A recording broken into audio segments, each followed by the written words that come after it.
Vijay sir வந்து முதல்வர் ஆயிட்டாரு, முதலமைச்சர் ஆயிட்டாரு. ஆனால் அவர் பையன் வந்து ரொம்ப காலமாகவே வந்து இந்த லைக்கா ப்ரொடியூஸ் பண்ணுற அந்த சிக்மான்ற படத்தில் சந்தீப் சார் நடிக்கிற படத்தை வந்து அவர் டைரக்டராக பண்ணிட்டு இருக்காருன்ற விஷயம் நம்ம எல்லாருக்குமே தெரியும்.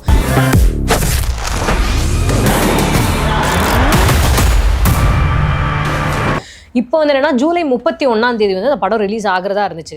பட் இப்போ ஜனநாயகன் வந்து மறுபடியும் ஜூலை 23 ரிலீஸ் ஆகிறதா சொன்னதுனால அந்த படம் தள்ளி போய் ஆகஸ்ட் மாதம் வந்து அதை ரிலீஸ் பண்ணுறதா சொல்லியிருக்காங்க. மக்கள் அவனை கொண்டாடிக்கிட்டு இருக்காங்க. இப்போ கொன்ன கடவுளாயிடுவான். ஸோ இப்போ என்னன்னா மக்களோட எதிர்பார்ப்பு எல்லாமே வந்து பார்த்தீங்கன்னா இவரும் வந்து இவர் அப்பா மாதிரி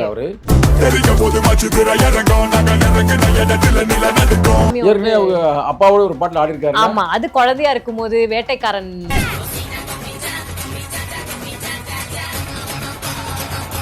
புலிக்கு பிறந்தது பூனையாகுமா அப்படின்னு ஒரு பழமொழி இருக்குது.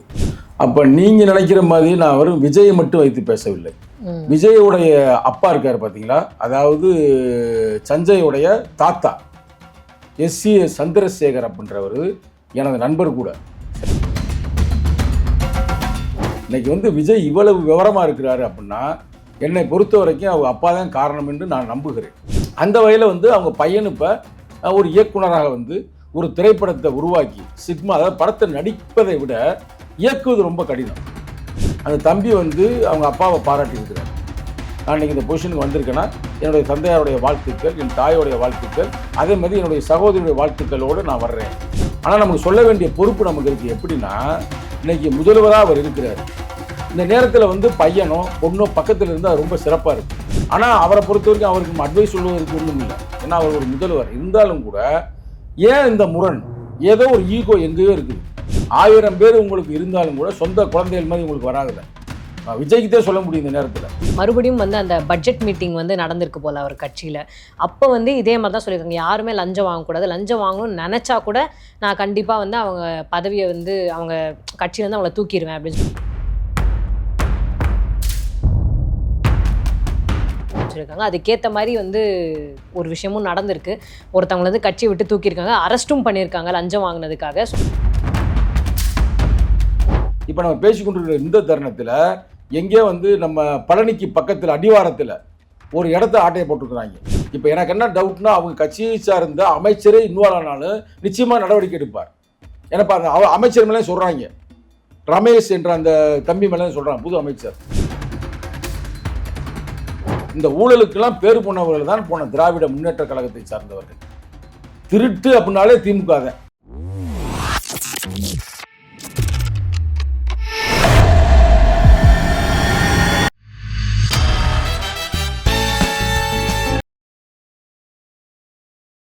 யூடியூப் நேயர்கள் அனைவருக்கும் வணக்கம். இன்னைக்கு நம்ம சங்கத்தமிழ் நாயாவை சந்திச்சு நம்ம நிறைய விஷயங்களை வந்து கேட்டு தெரிஞ்சுக்கலாம். வணக்கம் சார். வணக்கம்மா. எப்படி இருக்கீங்க? நல்லா இருக்கிறேம்மா. Okay sir. ஸோ இப்போ வந்து நம்மளோட கரண்டான ஹாட்டான டாபிக் என்ன அப்படின்னு பார்த்தீங்கன்னா, விஜய் சார் வந்து முதல்வர் ஆயிட்டாரு, முதலமைச்சர் ஆயிட்டாரு. ஆனால் அவர் பையன் வந்து ரொம்ப காலமாகவே வந்து இந்த லைக்கா ப்ரொடியூஸ் பண்ணுற அந்த சிக்மான்ற படத்தில் சந்தீப் சார் நடிக்கிற படத்தை வந்து அவர் டைரக்டராக பண்ணிட்டு இருக்காருன்ற விஷயம் நம்ம எல்லாருக்குமே தெரியும். இப்போ வந்து என்னன்னா ஜூலை 31 வந்து அந்த படம் ரிலீஸ் ஆகிறதா இருந்துச்சு. பட் இப்போ ஜனநாயகன் வந்து மறுபடியும் ஜூலை 23 ரிலீஸ் ஆகிறதா சொன்னதுனால அந்த படம் தள்ளி போய் ஆகஸ்ட் மாதம் வந்து அதை ரிலீஸ் பண்ணுறதா சொல்லியிருக்காங்க. அந்த படத்தில் வந்து நம்ம ஜேசன் விஜய் வந்து ஒரு பாட்டில் வந்து கேமியோலலாம் வராரு அப்படின்ற விஷயம்லாம் வந்து பார்த்தோம். ஸோ இப்போ என்னன்னா மக்களோட எதிர்பார்ப்பு எல்லாமே வந்து பார்த்தீங்கன்னா இவரும் வந்து இவர் அப்பா மாதிரி அவர் டைரக்ட் பண்ணியிருக்காரு, கேமியோ மாதிரி பாட்டில் வந்து ஆடி இருக்காரு. இப்போ அதுதானே சார் ட்ரெண்டே, எல்லாரும் வந்து டான்ஸ் ஆடுறது அந்த மாதிரி. ஸோ அந்த மாதிரி கேமியோ அப்பாவோட ஒரு பாட்டில் ஆடி இருக்காரு. ஆமா, அது குழந்தையா இருக்கும்போது வேட்டைக்காரன் படத்துல வந்து அதுல வந்து வேட்டைக்காரன் தான் நினைக்கிறேன். ஆமா, வேட்டைக்காரன் இவருடைய இயக்கம், அந்த டான்ஸ் மாஸ்டர். ஆமா. ஸோ பிரபுதேவா அந்த அந்த படத்துல வந்து அவர் ஆடி இருக்காரு. சின்ன வயசுலேருந்தே அவருக்கு நிறைய வரவேற்பேன். நான் அவர் சினிமா பேக்ரவுண்டில் தான் இருந்திருக்காரு. அவர் வந்து ஒரு விஷயம் என்ன சொல்லியிருக்காருன்னா, எங்கள் அம்மா அப்பா எல்லாருமே வந்து பயங்கரமாக வந்து எனக்கு சப்போர்ட் பண்ணாங்க. சினிமா பேக்ரவுண்டில் இருக்கிறதுனால நான் இந்த மாதிரி டைரக்டர் ஆகணும்னு சொன்னது எங்கள் தங்கச்சி, எங்கள் அம்மா அப்பா, ஃப்ரெண்ட்ஸ் எல்லாருமே நல்ல ஒரு சப்போர்ட்டு தான். ஸோ அதனால தான் இன்றைக்கி நான் இந்த இடத்துல நிற்கிறேன்.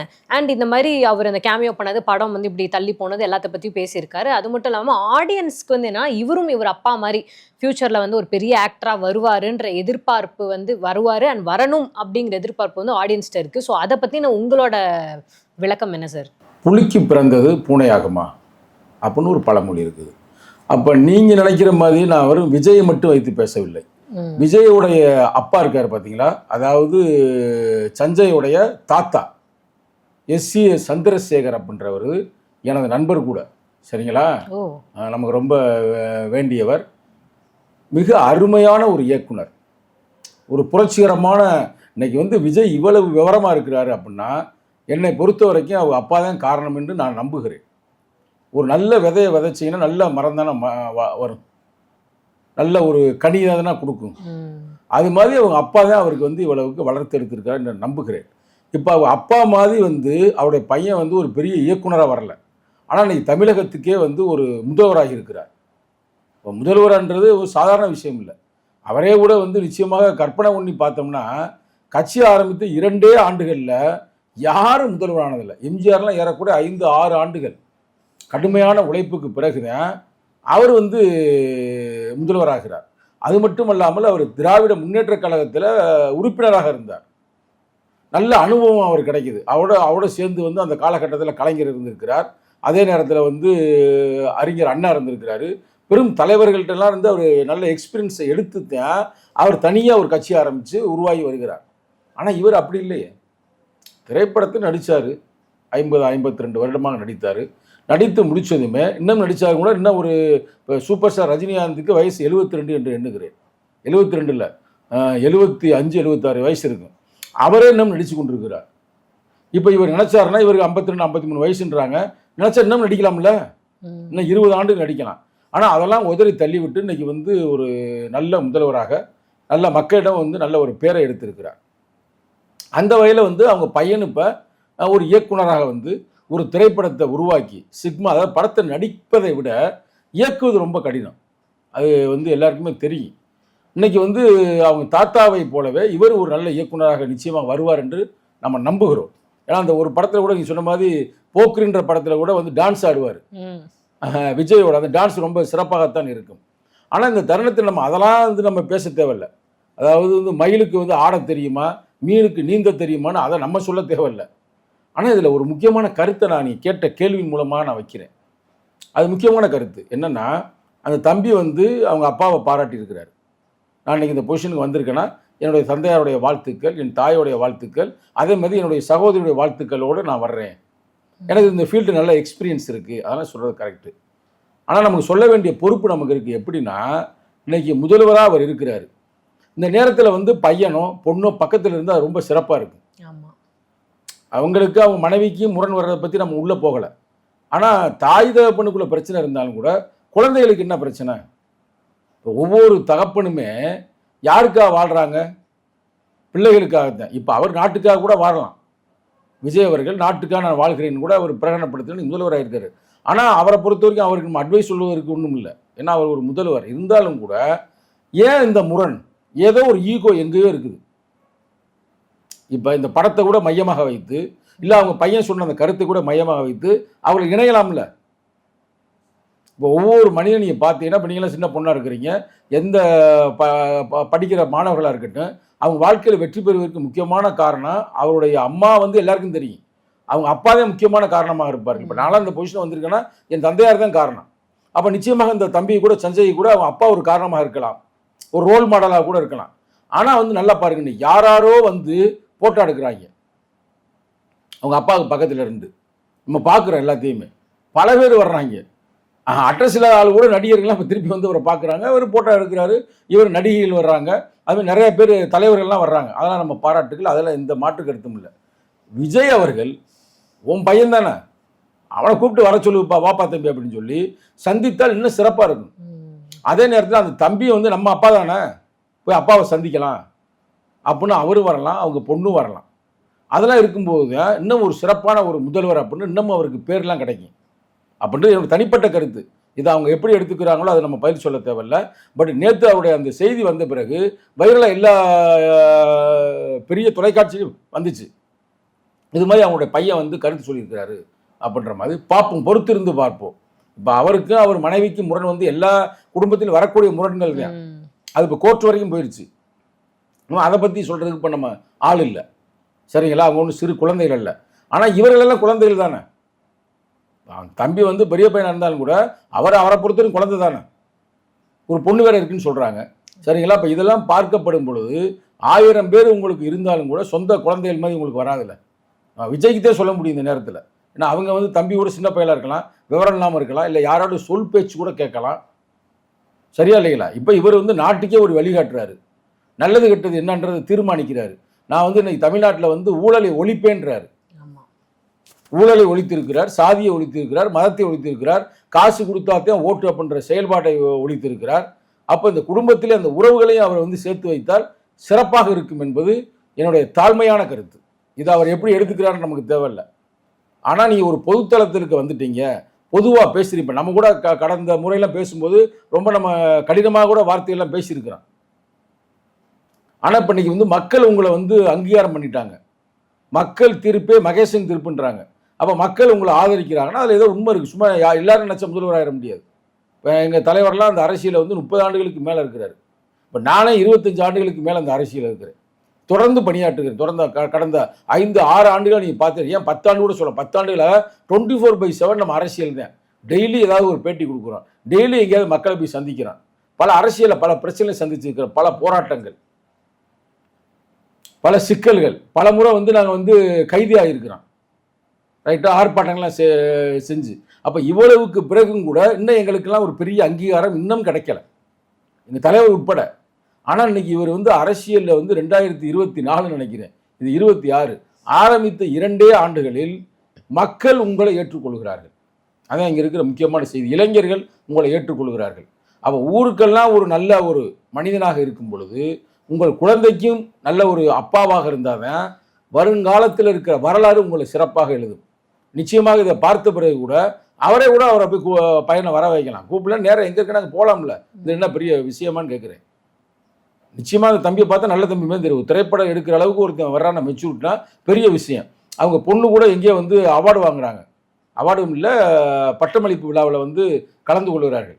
அப்போ அப்பா ஸ்தானத்தில் இந்த தம்பி தான் போய், சஞ்சய் தான் போய் அந்த தங்கைக்கு நினைக்கிறேன், தங்கைக்கு வந்து இது பண்ணுறார், சிறப்பு செய்கிறார்.